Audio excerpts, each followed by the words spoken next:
I think we're live. Assalamu alaikum. Bismillah ar-Rahman ar-Rahim. Alhamdulillah Rabbil Alameen. Assalamu alaikum. Good evening, everyone, and a very, very warm welcome to my guest today, Hasina Zaman. Since I've been doing these lives for the last few weeks, you're always right up there at the top of my list. So I'm very, very happy that we're able to do this today. And thank you so much for agreeing. I'm also really happy that my flowers are showing because my niece bought me this rather lovely, and I didn't know if they'd even show, but they are. So that's very cool as well. So once again, everyone, just to say that if you're watching, please do. Let me just turn this off.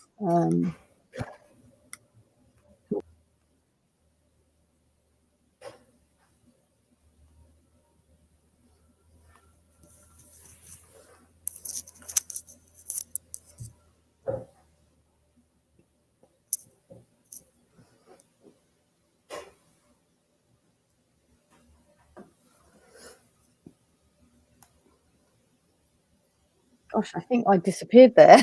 Yeah, I thought, why is my face gone so big? we're still live. So anyway, let's carry on. So yeah, so it's brilliant that you're here, Hasina. Thank you so much. And just to say to people watching, please do leave comments and ask questions and comment on what we're saying, because all of that helps for us to know that we're actually not just talking to ourselves. We've got someone called Roz Corley. Ah, nice. Hello, Roz. So there, I'll put the questions as I see them. Can you see that there? Can you see that at the bottom there, Hasina? Hello from Death at Winchester. Wow, that's great. Yeah. Anyway, so Hasina, thank you so much again for being here, and let's have a conversation. I think your what you do and how you do it is fascinating, has always been fascinating for me, and I think people will find it very, very interesting. So let's just start off by, if you could just set the scene. I always like people to just set the scene. Where are you right now, and a bit about your sort of home life and where you're speaking to us from, and just sort of set the scene for us a bit. So I'm at home in my on my kitchen table, in my kitchen, and I live in Wanstead in East London. I've grown up in East London since I was 7. I've just moved slightly further out, but I've lived here in this particular house for the last 20 years. I have 4 biological children, 2 stepchildren, and 2 grandchildren. Okay. And what else can I say? I love where I live, because completely surrounded by the first part of like Epping Forest, and it goes out 12 miles towards the east, further east into Epping. Yeah, I love. So I also work at the end of my road, so I don't actually have to cross a road or get in a car. It is 200 meters because I measured it, because I'm a bit like thing like that, precise. Wow, 200 meters to 200 meters to my office. That's quite cool.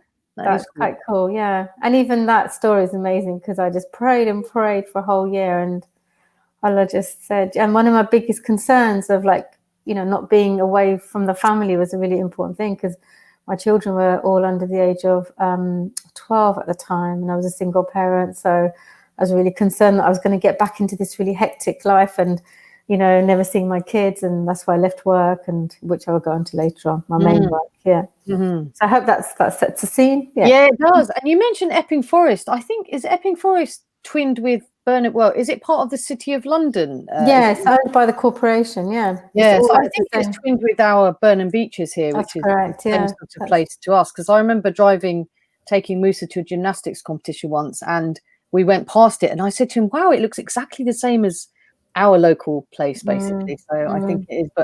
And you love adventures and cycling and that kind of stuff, don't you?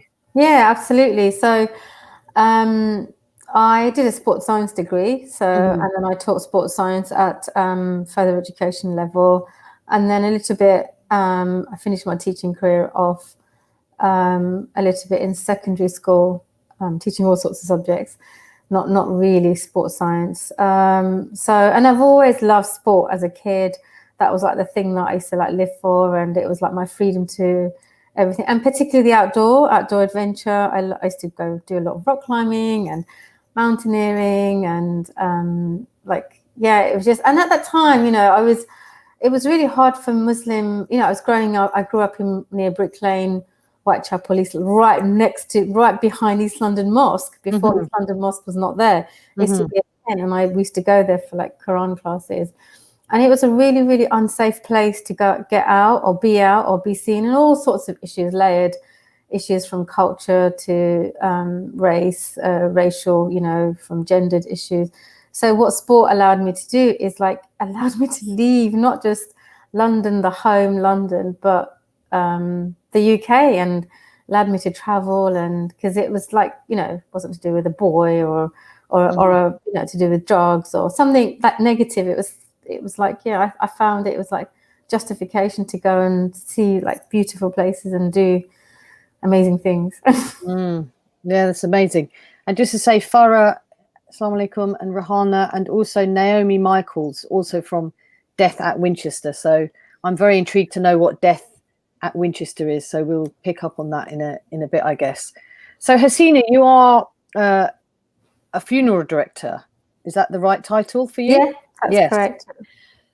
So, which I think is fascinating for those of us who, have never and would never perhaps go into that kind of, I guess, line of work. So can you just tell us what it actually is? What does that mean? And also a bit about your journey to how you got to where you are now. That would be fascinating.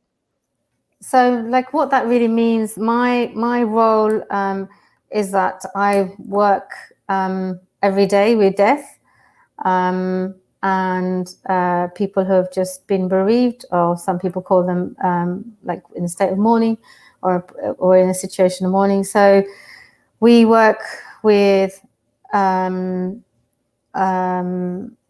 basically a diverse community. So I did it on intention. I set up Compassionate Funerals along with my husband, Alistair. It was more like his idea, and it was like my thing. Oh, can I make it happen? Will it happen? Can I really do it? So fast forward 7 years down the road, that we have this, really cute little team, mainly of women, actually. Again, because I love being around women, and I just want to employ women. And it's not male only, but there's a lot of male frontline presence, which there isn't a lot of women, and I'll come on to that later. So my role is to grow the company, to manage the team, to work the finances out, to grow the team, to be in the community, to put the systems into place. Was also to get qualified, retrained. So there's a lot of things when I look back that I had to do to get to this place. And then the journey was really back in 2011. I was on this personal development stroke business course, and then we had to do this exercise. And part of the exercise, I had to sort of imagine my life. Just to give you some idea, I had no job at the time, so I was time rich and had these 4 children, and thinking, what am I going to do in my life? And am I going to be on welfare for the rest of my life? Thinking, oh my God, I really don't want to do that. And then my kids will have to not that I've got anything against working in Tesco's, but I've sort of used it as as an analogy of, I even say it to my children sometimes, but just because I think there was some more in me that I could give, and I was thinking, well, I'm going to hit my sort of 50s now, what am I going to really do? And I just had this vision, and it was so bleak, and I was just bursting into tears, and I thought, my God, I've got to do this. And I just prayed really hard, and I was going, please, Allah, just give me something to do. So I just don't want my kids. It was really a lot of it to do with my children, not because I really wanted to make a difference, and I didn't even know what trailblazing was, and I was done with the whole feminist thing and trying to make a point, or we'd fight a battle, or do any of the anti-racist movement, or sort of blind by the banner of anti-sexism, or any of those. I thought, I just don't want to fight. I really don't want to fight. I just want to do something that's just really nice and little. And so and then I pitched this idea to our mentor, and he absolutely loved it. I thought he was just going to tell me to go away and come up with a better idea. By then I'd actually pitched about 10 ideas. They're all around, some around arts and some around sports and physical activity, becoming, a personal trainer, doing this. And he kept saying to me, no, go away, you got something. Then I pitched the idea, and he absolutely loved it. And I was like gobsmacked. I was like, oh my God. And it was like, you know, he gave me the tick, and I went off, and I've never looked back, really. That's amazing. We've also got Deanna here, and also Halima Krausen from Germany, I guess. She's in Yeah. Germany Assalamu right now. alaikum, That's really, Halima. really nice, And mashallah. Deanna as well. Deanna's part of our team. Oh, So excellent. Very she's nice. the youngest part of our team. Yeah. Oh, very good. She's very welcome. So look, all of that, what you just said is fascinating. So I can't help but pick you up on that. I think it's a brilliant, forget what the business is for a minute, but that bit of your journey where you were feeling so drawn to do something. And I'd be fascinated, what did you pitch to the mentor? You know, what was it? Obviously this business is what came out of it, but what did you say that resonated with him to know that it was a good idea? Yeah, so it was to do with my mum's funeral, actually, my mum's death. And, you know, as Muslims, we do this same day funeral, super fast funeral. Yeah. And I went and I pitched, and I said, I want to do a funeral that was not anything like I experienced, because I experienced zero care, zero like explaining what was going on. Because my mum had to be post-mortem. She died suddenly of heart attack. No one explained that to us, even to this day. Mm-hmm. Like I had to learn that. And even when I explained to my father, I said, you know, mum was post-mortem. He said, I don't want to know. I just don't want to know. So I think there was a lot of like deep trauma. So I just went in and I said, I want to create a service where it's like infused with transparency, with honesty, or with difficult conversations, with like hardship. You know, in that surah that I love, that, you know, with hardship comes ease, with hardship comes ease. And, you know, it's tough. You know, death is tough. It's hard losing somebody. But if we're able to like lean in to those conversations, and that's how I pitched it. I was going, you know, I'm not coming here that I'm going to create this fantastic, wow, superb service, because I don't know what that looks like. All I can come is from my experience, and my experience was one of really, really traumatic. And the biggest thing that I left with around my mum's death was that I really, really felt like it was my fault. You know, blame was such a big issue, that it was somehow that I created my mum to die. And I thought, wow, that's how I felt. And I thought, you know, we need to turn this around. We just need to turn this around, because experiences of grief are bad in itself. You know, the level of denial that we see in our work, and the level of bargaining. I was talking about this concept of bargaining, or this feeling of bargaining. Only if, you know, at the stages of like when someone's dying, only if I was a better daughter, only if I did this for my mum, only if I didn't go out, only if I was there. And all of these emotions, they really, really like sit like deeply in our cellular memory, like within our physiology. And they create the imprint of who we are, of our children, of our future. And I thought, like, I don't want to do that. Like, if I can do something, like, where I can, you know, do away with that and just say, look, how can we help you in these times of need? So it's coming from that. Yeah, wow, it's very, very powerful and personal, which is obviously part of something when you set up a business. Of course, if you can bring that into it, it is going to work. And you called it compassionate funerals, which obviously I guess is part of that narrative as well, because I think I've certainly seen in my journey through as being a Muslim, been very unhappy with some of the funerals that I've been to, particularly when, because I understand the idea of doing something quickly, but that shouldn't mean that everything else is stripped away. And it has certainly meant that in many of the experiences I've had of family members or friends or whatever. And also this issue for some Muslim communities around women not even going to the funeral or the burial. I mean, I have a real issue with that, because I just think, a bit like you're saying, there's got to be more to it than, it's not about just putting the body in the ground. That it has an impact on, and I know people, you know, very close to us that have really suffered because this whole process wasn't done properly for a very, very close member of the family. And I always think about that, and it's not okay at all, is it? No, it's not okay. And I feel like I am in the position of making that little difference. Like yesterday, I did a Bengali Muslim funeral, and you know, the family was saying, oh, this is not allowed and this is not allowed, and there were so many this is not allowed, and I just went with it because that's part of the deal. I think I'm going to go along with it until then you can then show the environment, you know, what is allowed. And there was a viewing just before we did the burial, and I thought, and it was so beautiful what the husband said to me on Monday. He was saying, listen, just before my wife died, then the whole night before, she held my hand really, really tight.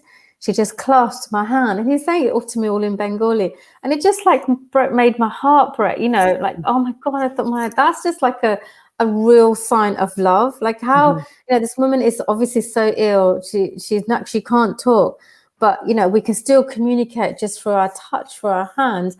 And he just said she wouldn't let me go.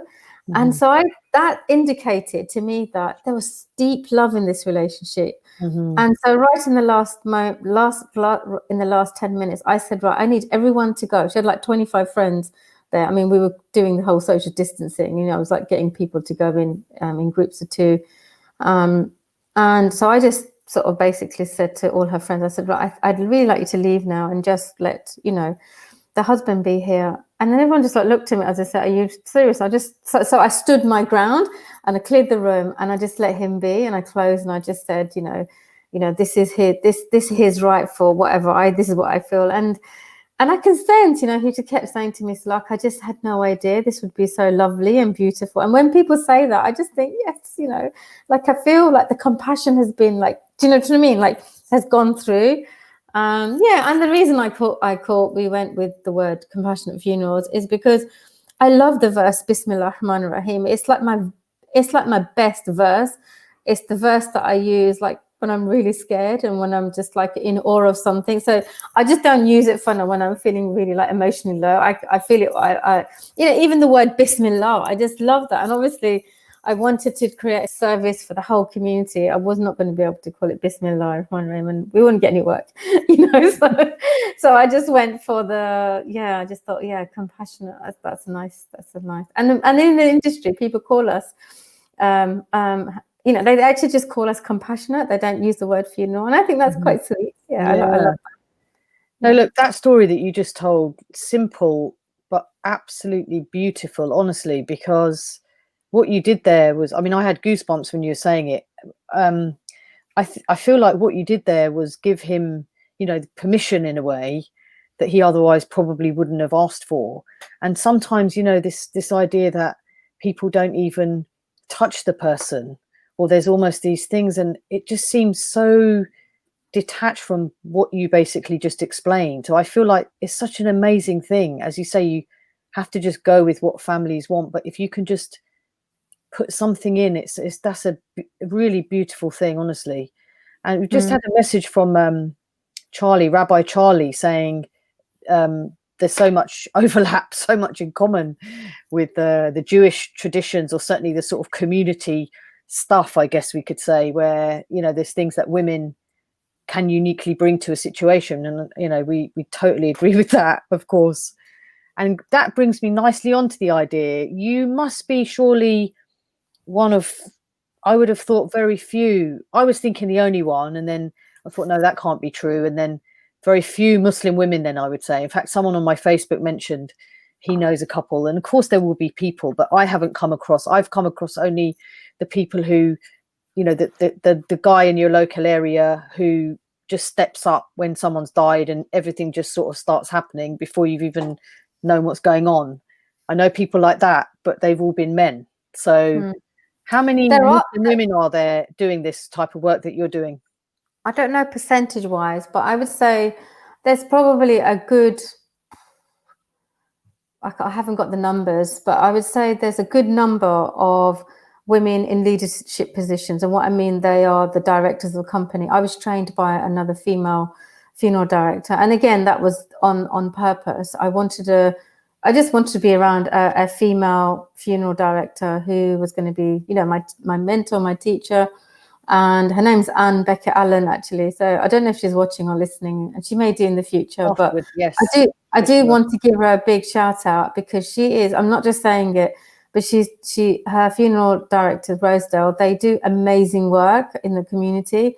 And if that's any, you know, we should all be like Rosedale, because they are really, really in the community doing some really, really difficult work around suicide training, around bereavement leave, and just putting this whole area that we all experience loss, or you know, or even someone who's dying. There's lots and lots of issues they're doing. So yeah, I mean, there are a lot of women who work in the industry for sure, especially and Muslim women. I don't see that many Muslim women.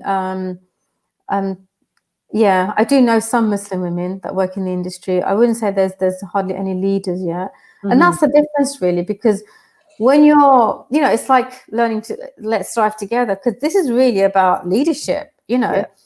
Let's put it on the table, because it's all fine being an administrator, because women have those soft, compassionate skills of, you know, taking instructions, and there are a lot of women in the front line doing that sort of work, and there is a lot of women in the back end in terms of doing, you know, doing the embalming, doing the dressing, preparing the person who's passed away. So there are the back and the front, but what there isn't is outside, and that's what I think we need to make that change. And it's slowly happening. There's a big movement, and in an area called the modern funeral directing movement, where it's where the funeral directing or funerals are much more contemporary. You know, and I'd say we sort of sit in somewhere between, because of our background and where we are geographically located. We haven't got a choice but to cater for the local community. I don't know if I've answered your question, but I'm not the only one. You have. It's fascinating. I just want to say, Asma, assalamu alaikum, Asma's here, and she said that we need many more Muslim women, and I agree, because of all of the things that you've already said. And Rabbi Charlie is saying that as rabbis, we often say the greatest privilege we have in officiating funerals, and is officiating funerals. She said she's never been able to explain it as beautifully as you just did, and that she's holding on to it. So thank you for that. And then she's saying, yeah, that it is about leadership. You know, there's a huge issue around leadership and all of these issues. You touched briefly just now, you sort of mentioned it in passing about social distancing. So I just want to sort of go back a bit and get a sense from you of how it's been for you in the last sort of 6 months or so, through COVID. And I've seen I've spoken to you, I've seen some of your social media, and I know enough to know that it has been very, very tough. But could you just give us a sense of that from your perspective, how it's been for you for the last 6 months or so, you and Alistair and the team? I mean, initially we had no idea what was going to go through. The level of work that we did was about threefold. So, you know, we do about 10 to 12 funerals a month, and we did, in just the month of April, we did 30 funerals, but we had 60 inquiries. Wow. And that meant that we could not, you know, or we weren't in the position to service those clients. And it's by far one of the toughest things I've done for a long time, where we were working long hours, making sure, you know, everybody went ballistic over PPE. PPE is a normal part of our life. We have to have PPE. We have to have certain levels of health and safety practices. That is part of our work. So, and then, you know, some of the information that was coming out so fast and furious that it was like sort of, you know, we were having to make head or tail of it. So we were having to, you know, change our funeral home, not have people come into certain areas, allow certain people to certain areas. And then there was, initially, we were having zero contact with the clients. So all the communication was done on something like this, or on a WhatsApp, or on a Zoom, or just through telephone. And that was just very, very difficult, because we are all about that, you know, face-to-face engagement, because you pick up so much extra and cues, and you can develop what the funeral may look like. So we never had any of that. And then preparation for the people who had died, that we weren't allowed to do. We literally wasn't allowed to do anything. And all of a sudden we had to increase our mortuary capacity, because we're an artisan boutique type of a space where everything is lovely and wonderful with and all of a sudden we just became inundated you know, with basically we just became a mortuary space more than anything, and just making sure that, you know, because for me, you know, and when we're from a Muslim background, we have certain values. I'm not saying other faiths don't, but you know, as Muslims, it's really important to look after the person who's died in a really, really respectful and in a beautiful manner, and then that they, you know, they're in a nice location and they're well looked after, and you know, there's like identification, all of that. I did not want to lose any of that, you know, because what I was seeing in hospitals is like, I just couldn't believe it, like bodies being stacked up at the back of a van. And I just thought, oh, please, God, please don't let us having to do that. And, you know, alhamdulillah, we didn't have to do that.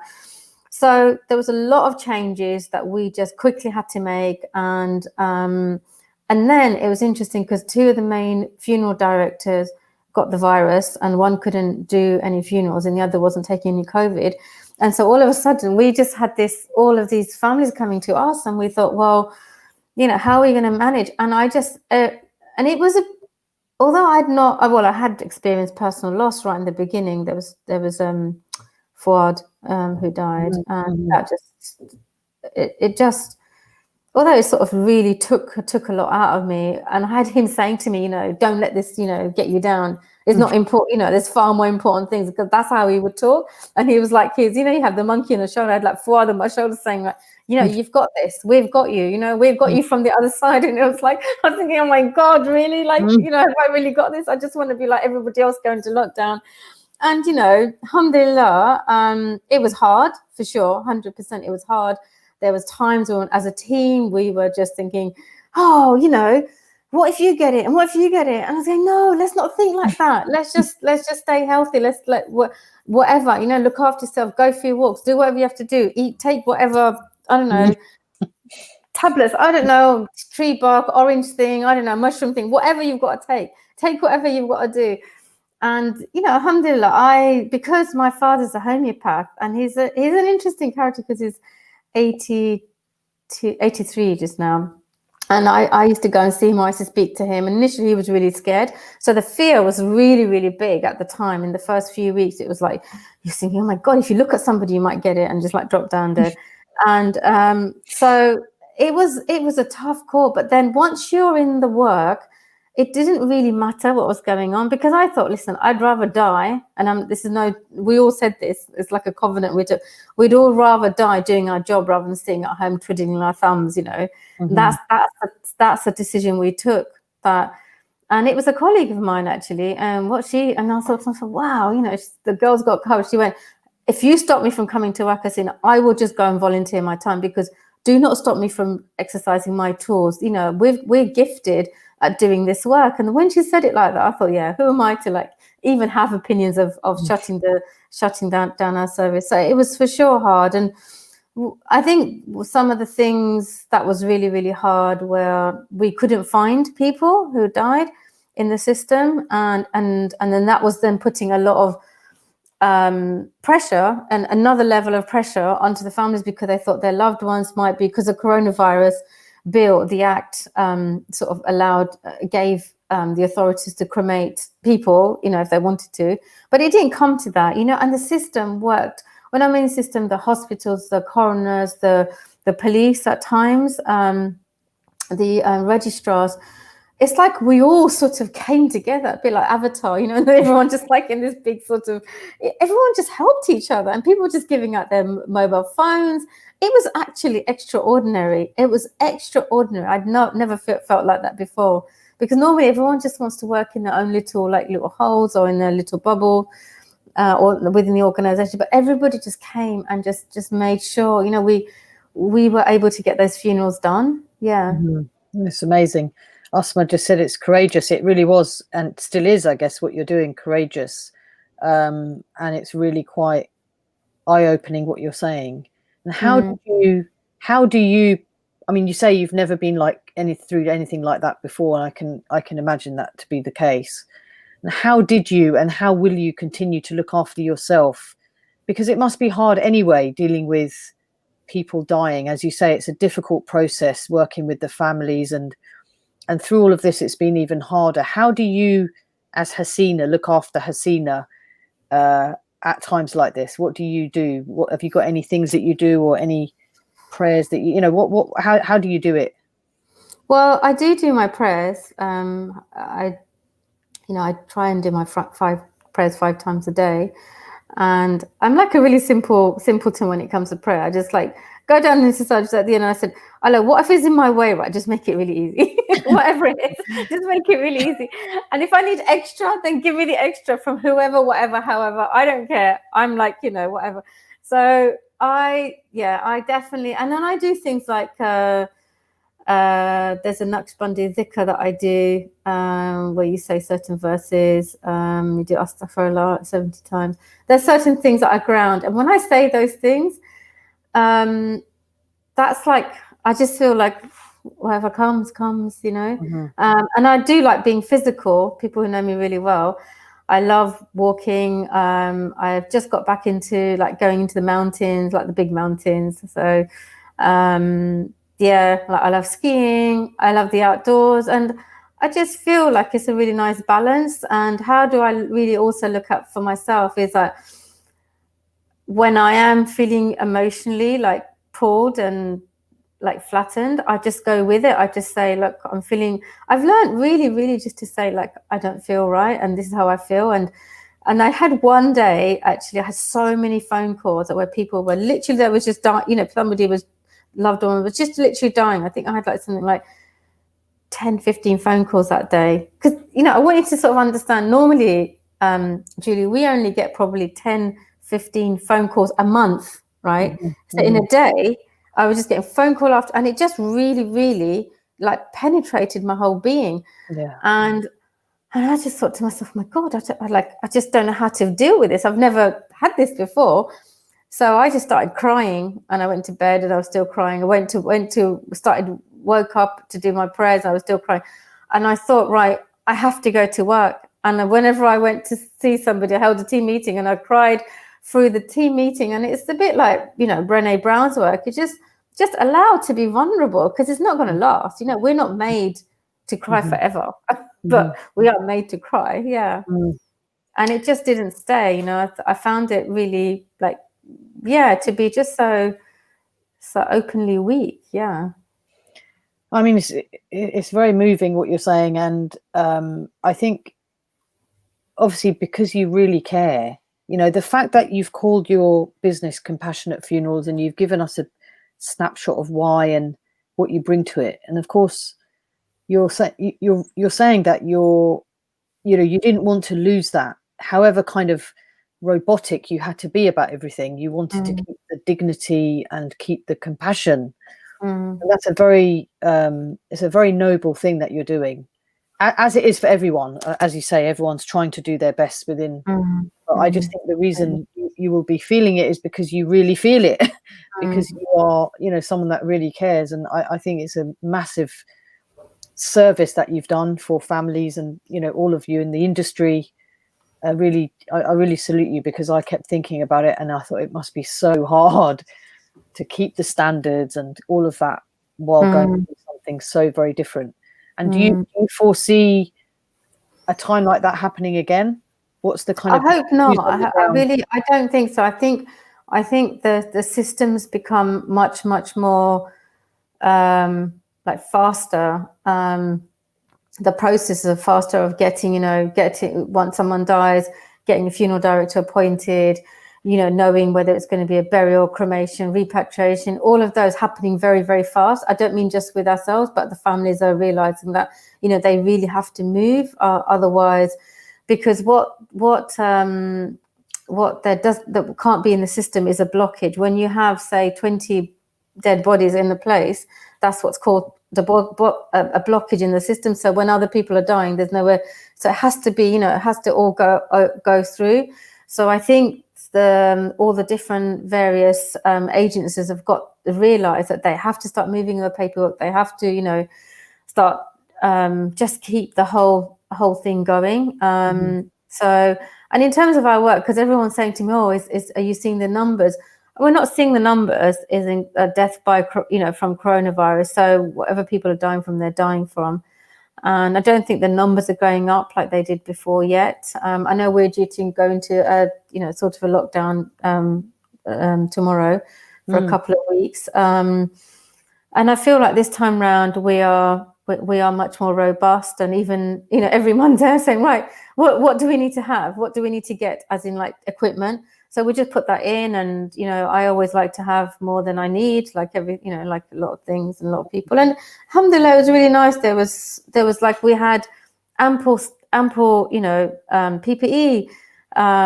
because we were just being donated stuff from the pandemic team. So then we would then can give it to not just our clients, because that's a given, but we can give it to other community organizations who are working out in the ground, or even just like things like gloves and masks. We can just give them away, and bismillah, it was just an easy thing for us to do. Yeah. So can I someone just asked the question, Naomi asked the question, do you only do Muslim funerals? No, actually, quite the opposite. Most of our work is non-Muslim funerals. We do quite a lot of work in the Caribbean community, the West African community, both Muslim and Christian. We do probably a third of our work is really, really quite fascinating secular, where secular funerals, humanist funerals, liberal Jewish funerals, where there's a lot of personalization, because there's not the traditional funeral rites there. So that they tend to be slightly different funerals, but it's just the actual funeral service itself is very, very different. Has a lot of content around personalization of the person who's passed away, which are just magnificent a lot of the time. So yeah, we do a whole host of funerals as opposed to just Muslim funerals. So we probably Muslim funerals is the least type of funerals we do, because people tend to go to the mosques, or or they just don't know about our work. Yeah. So just on that note, something just came to my mind. So are there things that because obviously you will have learned a lot and still learn, I guess, as you go along, in terms of traditions and things that different communities do. So are there any things that that you're able to share with us in terms of like practices or traditions that you think are very beautiful, that other sort of communities bring in, that you've sort of embraced as well? Is there anything So share with like us? the Hindu funeral, so they call it the puja. Well, the puja is the prayer, but there's different aspects to it. So just before the actual cremation service, there's a puja that happens, and where it involves the blood children and the immediate spouse, or the living. Sorry, I'm having to use all these like unusual terms, but the spouse. So they have certain rites that they have to fulfill, which is all led by a priest. And it is so beautiful. And actually, I would really like to do some more studying around it. And the reason why we've got the people from Winchester is because I'm doing a master's at Winchester. I'm in my second year. So we've got people from Winchester. So I just want to say hello and thank you for being I was here. just going to ask about them, but I'll do that in a second. Yeah, go on. Carry on. So yeah, and there's lots of food. It's like there's like pomegranate, and then there's coconut, and then there's this string that is worn, and which is and then there's this string that's also worn in Zoroastrianism, because I've just been reading a whole load of content on that. When I just watched, because I have to circumnavigate the I don't know what the word is, but they have to go around the coffin. And then place certain things like butter and like dough, and then they give them gifts like clothes, really, really beautiful clothes, not like any like old t-shirt. Everything's like brand new, pristine, all brand new packet. And sometimes I have to buy the clothes, and I just love buying like really lovely, beautiful like clothes from like not that I've done it often, but like say Boss suit or Armani suit, or some really nice shoes, and I think yes, and I think, and it just like, and I think, I wonder if this. So sometimes when the person doesn't have much money, and I think I'll go to Primark because they do really nice suits as well, and I think, I wonder if this will look nice, and I just have to use sort of my visual, and I have to say that I quite enjoy that. I quite like going out buying clothes for people. So the Caribbean community, it's all about celebration, for example, and there's a lot of viewing of the person who's passed away. So they're in their coffin, and they tend to have these, sometimes, not all the time, they're metal caskets, and they're really like prestigious coffins with like beds and like satin, and just amazing, like from an artist's point of view. So yeah, I'd say the Hindu funeral rites, definitely I find that intriguing, because I think what it is I find really intriguing is the level of interaction with the person who's dead, with the dead person, because they have to feed them like, mithai, like sweet, like Asian sweets, and then they have to feed them some water, and then the last thing that you do is that you cover them with head to toe with flowers, with these tiny flowers that are chrysanthemums, because many times I've like broken up the heads of chrysanthemums and had bags of them, and you go and put that flower. So it's just the relationship between the living and the dead is so like more than cathartic, it's so intertwined. Like there's no way you can get away from just seeing that person. Oh yeah, quick look, run off. It's none of that. You're like in there, and whether you like it or not, whether I'm not sure what the sort of if there's any trauma from that. Obviously, if someone's died from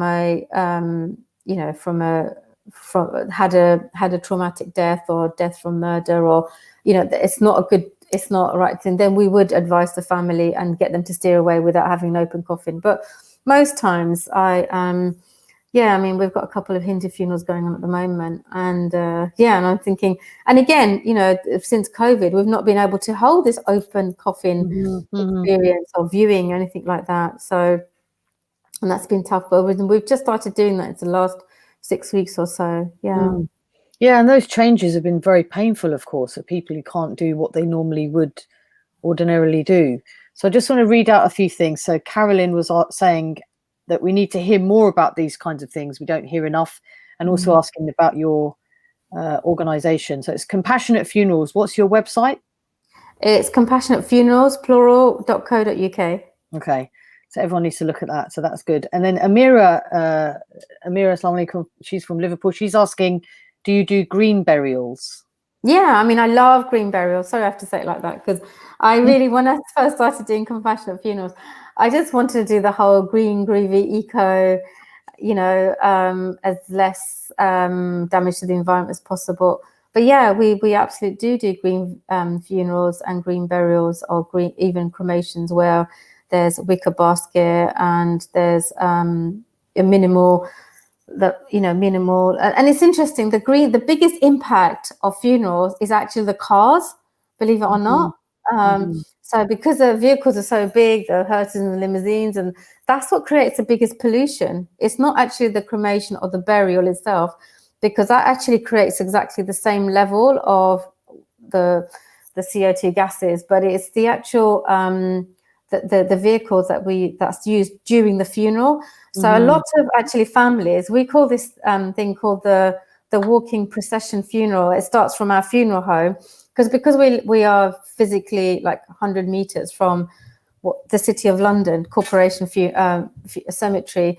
Families either walk in, and if they live on the estate that we are, then we've done some really, really amazing funerals where we've just I've walked the hearse down and collected certain people, and then they just join the hearse and join the procession, and we go to the family home, and then we meet the main family, and then they would walk with me, or they would walk on their own if they're happy to do that. So so it's about walking and just saying, and walking with your loved one, and really showing the community that actually this person's gone, because that's the big thing within a lot of communities. Like, birth is so important. Once there's a birth, everyone knows about it, and marriage, and these big certain aspects within within three main parts of life: birth, marriage, and death. And death is just as equally important, and everybody needs to know that this person's died, and and having the funeral procession go past. So yeah, coming back to green burials, we do green burials, and we work with the Natural Death Centre. They own actually a few green burials up and down the country. There's Green Acres. They're a bigger part of a bigger company. And a lot of cemeteries are realizing that they are now allowing a section of their cemetery to have green burials. You know, I mean, I've got certain issues around it because I think some of them don't have any markers, so you don't know where the person is physically buried. I think that's a bit too extreme, because you'd want to go to find, you know, that particular location, because there's still a lot about people going to, you know, the actual burial site, or to even where the ashes are, where ashes are being interred or buried, or to a tree that's been planted in remembrance of the person who's died. So there's still, like, we want to have a physical location with, you know, like I still go and see my mum on her birthday, if not on her birthday, definitely 3 or 4 times, because her cemetery is right next to this big Costco, and it's just like, not that I'm into going to Costco, but you know, you just can do 2 things in one go. So yeah, green burials is, I don't think it's big enough yet, but it's certainly becoming much more popular. So Roz has said that, because we'll go back to the Winchester, because I was also fascinated by Death at Winchester. Said it's a Facebook group for students and graduates of the MA degree, Death, Culture and Religion at the University of Winchester. And then she's giving you a shout out. So that sounds fascinating. I did not know that you were doing that. So just give us a bit of a, I mean, who knew really that there would be, I really had no idea that there would be something like that. So that sounds great. I'm a bit nervous as people from the university, but hey ho. Yeah, so why I started doing, I wanted to do more, because I finished these 2 diplomas in funeral directing, and I thought there's, like, you know, I just want to do more, but I was really nervous that I didn't have the academic skills, because I left university in 93. It's a long time ago. And you know, things have really shifted huge, but I was willing to just learn how to study at that level and write in the right way, whatever. But yeah, I mean, it's fascinating. It's absolutely fascinating. I didn't have a very good first term, because I just didn't know where I was. I think my mind was just went into like stress zone. Like I just thought to myself, what is this? I don't even know how to read anymore. And I think I got to January, and I calmed down. I almost have a nervous breakdown, like thinking, oh my God, I haven't got it. I haven't got what it was. But I came through it. I had a tutorial. I have a brilliant tutor who runs a call called Tina. And she sort of guided me through and said, right, do this, do that, and took me back to basics. And yeah, and there was actually one module that I had to do looking at professional practice, and I wrote, and it was actually really cathartic, and really, it was like I was having a counseling session, but through words, you know, like when you do journaling. So I had to write a piece on looking at the COVID experience on the Muslim community. And that really opened my eyes to the whole, because this is what levels of study do, I think, for us, is that it makes you go down one route, and then you think, oh, wow, so this whole thing around the shaheed, you know, dying in a state of, because apparently we're not meant, well, it's like the martyr status, you know, because technically when people were dying in a state of COVID, whether from COVID or not, because we're in a pandemic, apparently, I mean, I haven't spoken to the sheikhs or someone from a scholarly background from an Islamic college, that people were dying as shaheeds, they were dying as martyrs. So that meant that they didn't even need a funeral. They didn't need all, because one of the things that people were really suffering or really getting upset by is that they couldn't have the wash and the shrouding and the funeral prayers and going to the mosque and having, like, you know, a few hundred people attend the funeral. They were just literally going, being buried in their clothes. And that is absolutely right and fine under these conditions. And it took me, like, basically, you know, towards the first quarter of the pandemic to realize that what we did was right, but there was a mismatch between the community, because the community, I felt that they were disappointed, not with us, but because of the conditions we were working in. So, you know, I sort of had a big sort of light bulb moment around that, and I was really fascinated, and I thought, oh, you know, we need to do so much work around the you know, Allah's made it so easy for us to die. Doesn't matter how we die, we're just going to get to, you know, heaven no matter what, you know, because we're dying in these situations. And it was really easy, because even the shaheed, like, even if you die, if you have an illness, you die as a shaheed. It's like we make it so hard for us, you know. Yeah. And I said, you know, it's actually quite easy. I know Halima's online. I'd love to hear what she's got to say. Yeah. So Roz is Yeah. saying that, on the contrary, you're teaching them so much, and she's thanking you for that at Winchester. And then Samina, Assalamu alaikum, Samina, she's saying that how much planning is involved with families, as it's important to meticulously plan the funeral. And as I mentioned earlier, you know, are we it's done quickly, but do we give enough time to plan? You know, for Muslim, the general sort of Muslim way feels like it's just super quick and everything just gets done and dusted and like a robotic thing. And I mean, you must have come across, you know what I'm talking about, right? Obviously, you don't do it that way. But how do you feel about that? What's your sense of that? Ultimately, time is time, you know, and then it's up to us how we play with that time. We could either go down that robotic, you know, almost like, you know, doesn't matter how you feel, what you think, we've just got to get this done, body in the ground. Or you could actually say, we've got 12 hours and we can have discussions along the way. And in these discussions along the way, we can find out exactly, like that meticulous planning, we can find out exactly what you want. You know, like yesterday, it was just heartbreaking because the funeral I did was for a 22-year-old. She was a 22-year-old daughter, and her mum had died. Who was only like just over 40. And I said to her, like, how do you want this? Do you want, who's going to do the ghusl? Who's going to do the wash? She went, just myself. And like, I didn't know what I was dealing with. She just finished her master's in some, I don't know, I can't even pronounce the science behind it, from UCL. And she was very, very quiet. And obviously she just freshly bereaved. She went, I am doing the ghusl. Like, she said it so like crystal clear. I thought, I'm not messing with this girl. So, and I just loved it. So when we did the ghusl, it was just so beautiful. And she took her time and she spoke about, you know, I was like, oh, so how was your mom? What was your mom like? She goes, oh, she really, you know, she really gave me a tough time. But, you know, look at me now. You know, I can pretty much walk into all of the jobs that I want. And so she was talking to her, and it's that level of conversation. And I don't like to talk a lot once we're with the person's died in front of them, because you shouldn't. But just like little snippets that she gave me about the relationship. And I said, oh, so, you know, how comes what happened? And she said, oh, she'd been ill for a while. And I said, oh, my mum was ill, you know, and that's really tough, isn't it? She said, yeah, we're in and out of hospital. And then afterwards, she just took my hands and she said, like, I know I'm not meant to hold you, but I just wanted to really say thank you. I really, really appreciated that. It was just me and my mom. And that's all she wanted. And that's what I'm saying. So we could actually we all have the same time, and we can just slow that down and say, actually, what is it that you want? So that was really important. And so taking these details at her mum's friends, so they're Italian Bengali community. They came from Italy. They're like really cool. They've got like semi-designer clothes, and I was like, you know, doing my best not to look at them because they're beautifully dressed, and you think, wow, like I just have to sort of look all smart and professional and, you know, like mindful.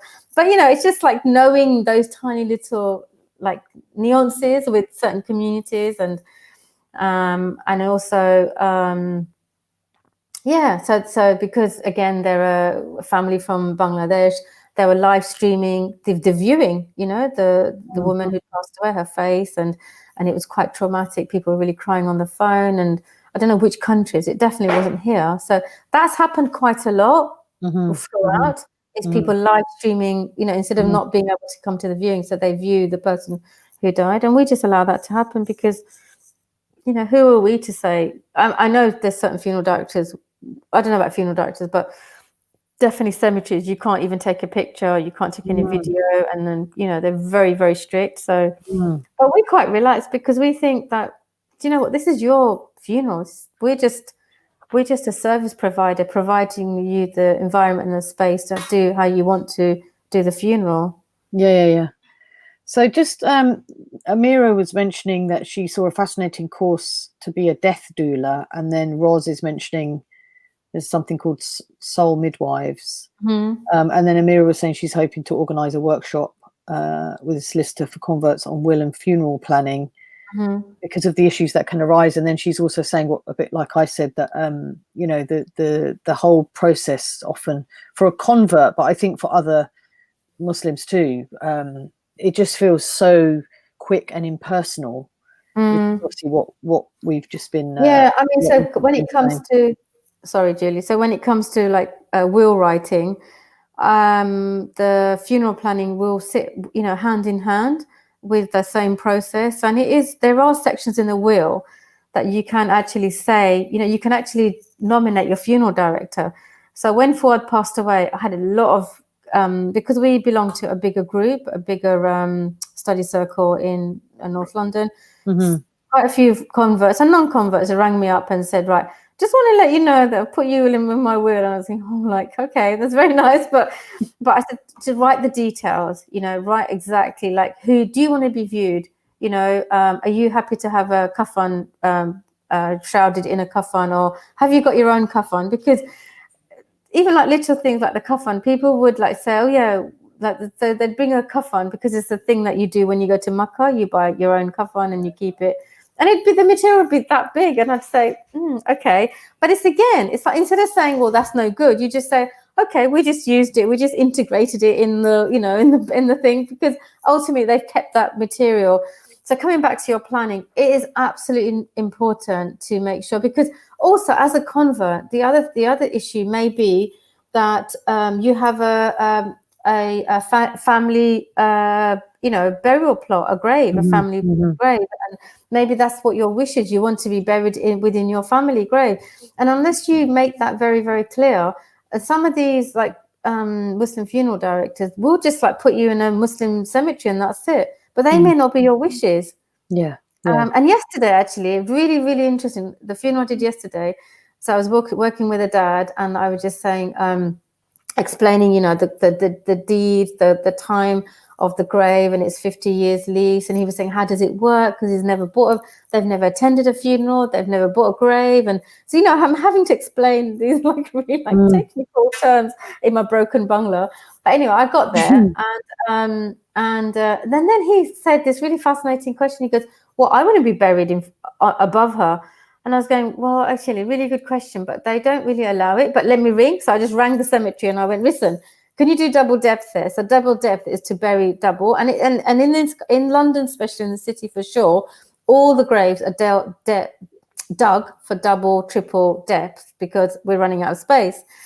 And I remember when a few years ago, I was told that the Muslim graves aren't dug because apparently it's not allowed. And I was like, you're joking, aren't you? Because in Medina, they have the niche burials. They literally dig. It's like people stacked, up above each other, like a shell, like shelves, really. So I said, so I don't know where that's coming from. But anyway, I didn't fight a corner because I wasn't into fighting. I wasn't going to fight. I said, I'm just like, do whatever I have to do. So I rang them. They said, yes, actually, all of the graves are dug for double, but we don't advertise it at double because people have to buy the thing. So it was like a commercial thing. And that just stood my head in. And I was going, well, listen, whatever you do, dig for double.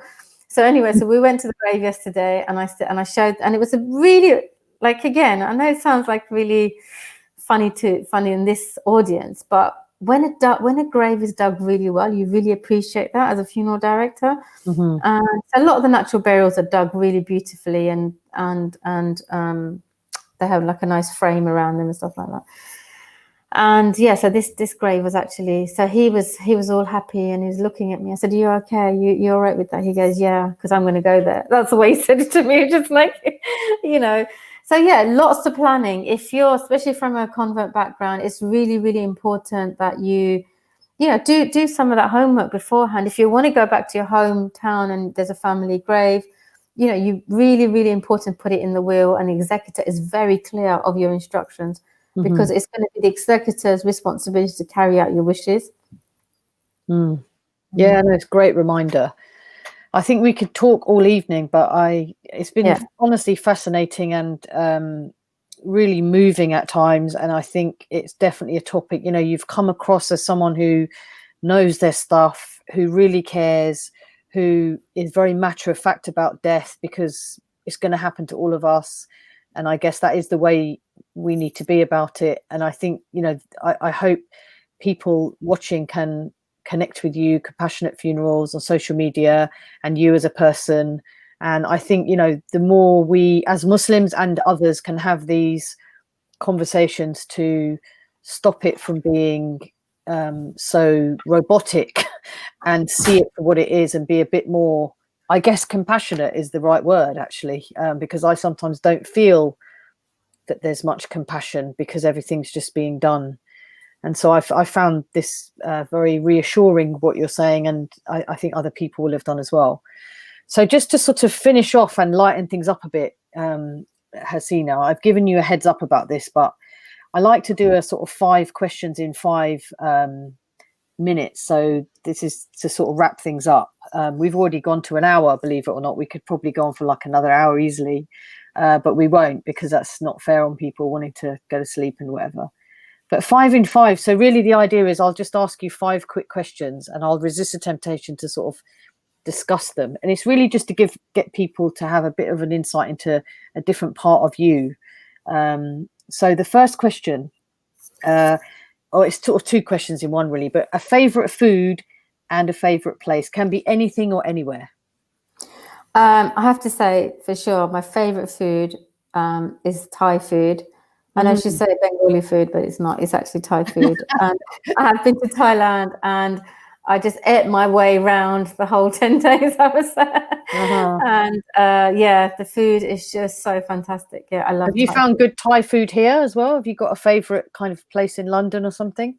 There used to be, and they're just like, I don't know, the owners are, there's quite a few actually. There's a couple actually in Epping Forest. It's called the Robin Hood. It's Robin Hood. It's a pub, but the pub's converted, and a lot of pubs have done that. They've converted into Thai restaurants, and they do very, very good authentic food, I have to say. Yeah, very good. Yeah, very good. Yeah, and the favorite place. So I've only been there once, and I'd love to go again. It's the Himalayas. Wow. And yeah, I went in the in the early 90s. It's by far the most beautiful place I've ever been to. And I just had the opportunity to be in the mountains and do mountaineering there. And yeah, I love the mountains. I just love mountains. Yeah. Amazing. What about a favorite quote or saying? Oh, I have so much, so many quotes. I sort of use quotes when I feel down. And one of those ones is, and in fact, that retreat we did with you, I remember using that, and I'm just going to stick with that, is one of Rumi's quotes is, the real you is the real me, and the real me is you, real you. So when I think I'm getting like above somebody, below somebody, or someone's not good enough, I just think actually that person's like me, and I'm like rubbish like that person as well, you know, and what's in them is in me, and, you know, just gets me back to basics. Yeah. It's very powerful. A very good reminder for all of us. If there was something you would, what would you teach, or what advice would you give to your younger self? So the younger Hasina, what would it be? It's what you said actually in our sort of warm up is like, you know, the doubt, this sort of doubt that you have, it just comes, and I've had counseling over it. I've done, I don't know, all this sort of psychodrama. I've done this, I've done that. And it's just, it's the doubt. It's like the doubt that I used to have as a young child. I'm not good enough. You know, I'm not enough. I don't have enough. And it still plays out. I'm being honest. It still plays out in myself. And I think I don't really understand like the human us. You know, that's sort of psychologically. I think it comes out for me anyway when I'm going through a bit of a growth period. And when I mean that I'm doing lots of new things, and you know, and so I'm writing, or I'm like trying to explain something, like, you know, even like the Shaheed status or the martyr status, and I'm trying to work that out, and I'm thinking, well, actually, and there's something in my mind goes from when I used to feel this a lot, well, no one's going to really listen to you, no one's going to take you, no one's interested, and I'm thinking, this is so important. Yeah. So that is often what people call the imposter syndrome as well. I think particularly women have it a lot, even more than men. Men do have it too, but it's definitely something that a lot of women have, and I've come across it. I have it as well, and I've come across it. I've come across it in a lot of women, particularly recently. When you start to talk about it, you realise just how common it is. It's a horrible thing. It is a horrible thing, but I don't know if you know Les Brown. Pardon? Have you watched Les Brown? He's an American. A bit. Yes, a bit. He's so funny, because I remember he was doing this talk, and he said he goes for this job, and he goes into the toilet, and he's got the imposter syndrome, and he goes and he walks and he talks to the mirror, and he goes, yeah, they might have a PhD and they might have a mansion and they might have all these cars, but I've got 4 kids. Right. And then when he says, I was going, yeah, I've got 4 kids. I don't care what you have. I've got 4 kids. And I brought them up by myself. So you know what? If I can do that, I can do anything. And that's what my mentor said to me, because my doubt was so huge, to the point that I think, oh my God, please don't. I'd rather just die than trying to do anything like new. And he used to say to me, he goes, Hasina, if you can bring those 4 kids up, you can do anything. You can literally do anything, because bringing up kids, I've only got 1, is so much more harder than doing anything. And it's true. It's like, and there's a lot of small metaphors that you have raising children and doing a business. It's like, you know, you feed, you know, it's like when your child is hungry and you've got no milk, or you've got no, what you will go and find it, to the point that you know, people they commit, I'm not saying that people do it, but people do all sorts of atrocities to feed their children. Like, look at poverty, you know. So I won't go down that line. No, we'll get distracted. It's people saying that, thanking you really for the session and how informative it's been, and that they've learned a lot, and that it's great to have a conversation about the reality of death, which it is. So I really do appreciate you doing this as well. What about a favorite verse from the Quran or a hadith? Yeah, again, I've got lots and lots of verses from the Quran, and I do use them. Like, can I have 2 actually? Yeah, so one of them is from Surah Baqarah, and it says, "Do not give me anything I can't bear." So when I was going for the COVID, I was going, please, like, don't give me any more, or my team, anything that we can't bear. Just give us the things that we can bear, and if we need to be pushed, then that's fine. So I love that verse. I absolutely love that verse, and I would just repeat it again and again until I just feel tranquility. And it just really, really, like, you know, sort of me to come down into myself. And the hadith is I don't actually know if this is a hadith, but, you know, give so your left hand doesn't know. So it's like from, you know, the sadaqah we do, the charity that we do. Like, you know, don't make it a big deal. Just do your thing, you know, just do it and get on with it.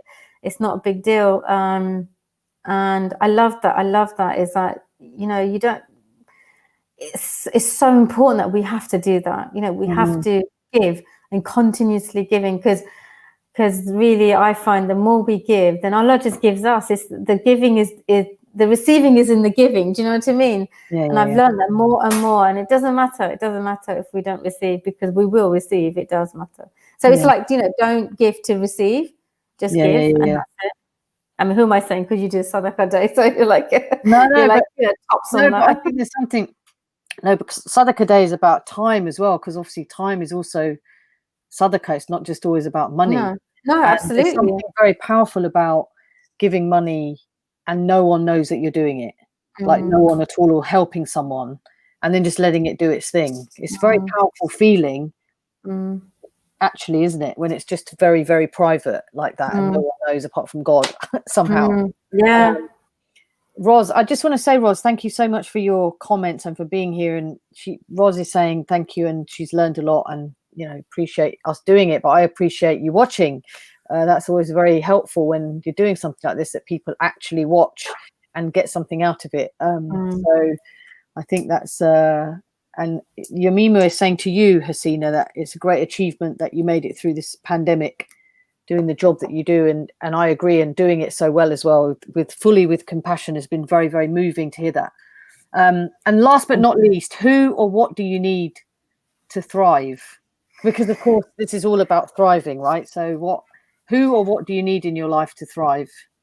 Do you know, that's such a brilliant question. And what I need, and what I have, and what I'm very open to receiving, is people like yourselves, people watching here. I have a brilliant team. I mean, real good leaders. There's lots and lots of factors around good leadership. And one of the top leaders is to have people who are better than you, who are real specialists in there. So Alistair, who's also my husband, I mean, he is brilliant when it comes to operations. We get some of the most complicated, like, you know, requests. Canal boat funeral. Yeah, no problem. funeral or coffin wants to go along the River Thames when you have to deal with the tide and strapping the coffin down. I was, no problem. Or all these complicated. So having like really, really people way better than you, and being able to trust, which isn't great. I'm not great for that yet. I have to learn to let go, and so having really people who are better than you and knowing that they are brilliant at their job, and so we're looking to really sort of grow our I don't like the word brand, but I don't know what else to call it, but our message around compassion in the community, and really start growing that. So if anybody wants to jump on board, or if we can help in any way, we've got a whole series of work projects coming up with. We've got some work with Poetic. What are they called? Pearls of Islam. Pearls of Islam, but they call themselves Ladies of Light. So we've got a whole load of Ladies of Light workshops coming up. We want to do some work with the Hindu community. So they call it the Hindu Project and the Sikh Project and the Humanist Project and the Green Project. So we've got some tiny stuff coming up. Get on board. And if you want us to come and help you set up a funeral director, I'm not sort of giving all this away, but we'll certainly give you guidance of how to go about doing it and what's involved and not involved. And women out there, please, the death doula is certainly a big movement, and Soul Midwives, Red Tent, there's quite a few death doula organizations out there training death doulas. But also women become funeral directors, open up their own funeral services, or get in and somehow learn the skills, learn the tools, and get involved. And remember death. There's a certain many faiths actually practice where they actually, like in the Naqshbandi practice, in the morning they do a janazah for all the people who have just died or are about to die, and that just reminds us. In Buddhism, there's a similar practice at night time. For 5 minutes, you hold the intention and you just pray, and you go into the dead corpse position, and that's where it comes from. So it's really important to know that regardless of what your relationship is with death, is to remember that we're actually only here for a very, very short time, and to live really, really purposefully. I think as much as possible. It's not always possible. Amira is a beautiful soul from Liverpool, and she's saying that she'd love to do a week's work experience. So I certainly hope that you can, and make these connections, because she's saying she does the Close the Bones. Oh, brilliant! Which is part of the. So anyway, listen, we can go on all night, and honestly, it's been even better than I had imagined. I really am so grateful for you for being so honest and lovely and clever, and I hope that imposter syndrome doesn't get to you, because you shouldn't let it. And honestly, may Allah bless you and Alistair and all of your team for what you're doing and giving it, so much care and compassion and love. And, I really feel that you are onto something that is very much needed. I felt that as soon as I heard what you're doing. And, we as Muslims, we certainly need, I think, more of this kind of broader outlook when it comes to this whole area. And we have certain things right, I think, and other things that need, bits of adjustment, I think, when it comes to this whole area around death and funerals. And I think you're definitely leading the way, from what I can see. And, long may it continue. And it's definitely more of a movement than it is a business, whether you like it or not, I think. Yeah, so, absolutely. I agree. That's amazing that you're doing it in that way. And, I hope that we can continue to be in each other's lives. And thank you so much for doing it, because it's really been very, very fascinating, brilliant, moving, goosebumps and all of it. So thank you so much, Hasina. Thank you for having me. And, I will always support you no matter what, because I think it's really exciting, your work now. I think we're going to see you lots in our lives. And there's just something very powerful about women doing this stuff together, of course, not just Muslim women, but women. And we've seen that on this chat today. It's been all women, I think, which is is a great thing. And as Amira said, sacred work. It really is. Anyway, let's go. Otherwise, we'll be. It's interesting because men who come and work for us, they say, "How come it's so calm here?" I was going, because it's women. That's why it's a women's space, and you come into a women's space and you leave from a women's space, and there's something in that. Definitely. But anyway, thank you so much. Thank you, everyone, for watching. Thank you, everybody. I'm going to put it on YouTube, so hopefully other people who didn't manage to watch it today can watch it too. But thanks so much, Hasina, and take care, everyone. Thank you. Okay,